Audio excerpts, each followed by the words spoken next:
What's up everybody, it's Johnny from Transparency Cleaning Services. We're here on a roof clean Burgess Hill today, and it's actually our second visit. So we actually did the shed a few weeks back. Customer was really happy with it. We put pigeon spikes on the ridge, and they've called us back to do the main roof, which isn't as bad as some of the roofs we've done, but they're trying to get ahead of the problem before it becomes a problem, which is what we really like to see. So we're going to get all the moss that's off, preserve that ridge, because those ridge tiles, they're starting to get moss growing on the pugging. Well, over time, that's going to freeze every winter. That's going to damage that pugging, and then you've got problems. So we're going to get it clean. We're going to treat it nice and heavily just to preserve that roof, stop that moss growing in the future. And then we're going to put pigeon spikes all the way along and on the ground floor roof, because the seagulls are just decimating the place with their, well, yeah, you know.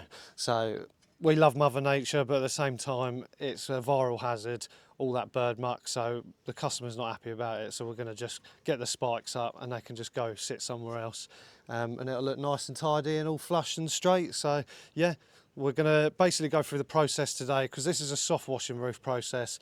I'm going to go through from top to bottom how we do it, how we go in the loft space, have a team member up there with a radio, just make sure there's no sneaky leaks that are going to catch us out.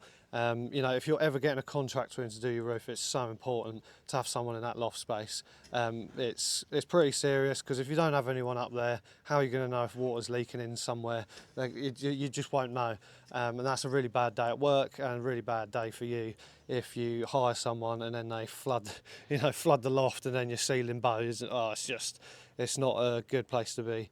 And let's be honest, people don't like taking responsibility for it. So, oh, well, you wanted the roof clean, it's not my fault. We don't want those situations happening. So we put someone up there, we avoid it at all costs. And it goes without saying with us, if there is a leak, we fix it. We pay for it, we get it sorted straight away. There's no qualms, like we're the one putting water on the roof.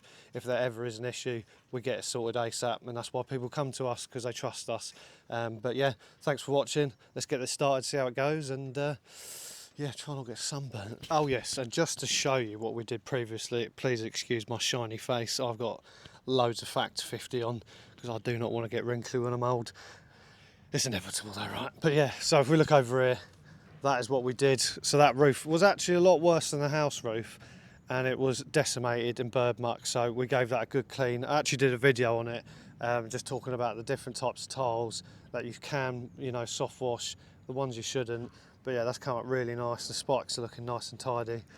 And then we got this one today, which, as you can see, it's deceiving because it's so dry, you can't see all the algae. But I'm going to get some drone shots and get up closer so you can see it.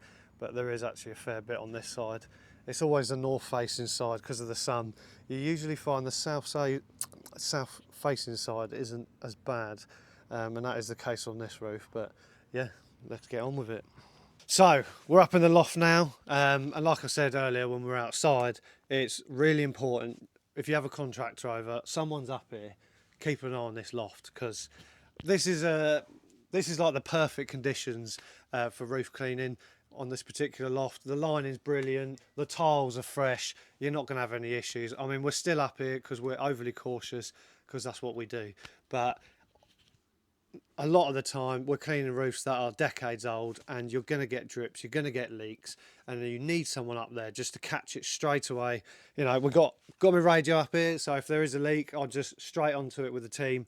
They cut the water supply, and then we get straight on it, put something in place, so we're in control, because that is what is important here, is not damaging your property. Like I say, if no one's up here and water starts running down the beams and it's dripping, you've got electrics, you've got ceilings that are going to get damaged, and it's just a really expensive day out for everyone if that happens. And all it takes is just a bit of proactive thinking and having someone up here.